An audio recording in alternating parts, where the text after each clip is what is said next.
انسان کی پیدائش کی اصل غرض تو عبادت الہی ہے۔ حضرت اقدس مسیح موعود علیہ الصلوۃ والسلام فرماتے ہیں، تم اس بات کو سمجھ لو کہ تمہارے پیدا کرنے سے خدا تعالیٰ کی غرض یہ ہے کہ تم اس کی عبادت کرو اور اس کے لیے بن جاؤ۔ میرے نزدیک یہی ایک بات ہے جس کے لیے انسان آیا ہے، اور یہی ایک بات ہے جس سے وہ دور پڑا ہوا ہے۔ میں یہ نہیں کہتا کہ تم دنیا کے کاروبار چھوڑ دو، بیوی بچوں سے الگ ہو کر کسی جنگل یا پہاڑ میں جا بیٹھو۔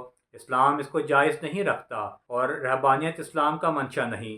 جیسا کہ حدیث میں بھی آیا ہے کہ جس کے پاس زمین ہو اور وہ اس کا تردد نہ کرے تو اسے مواخذہ ہوگا۔ بس اگر کوئی اس سے یہ مراد لے کر دنیا کے کاروبار سے الگ ہو جائے تو وہ غلطی کرتا ہے۔ نہیں، بلکہ اصل بات یہ ہے کہ یہ سب کاروبار جو تم کرتے ہو، اس میں دیکھ لو کہ خدا تعالیٰ کی رضا مقصود ہو۔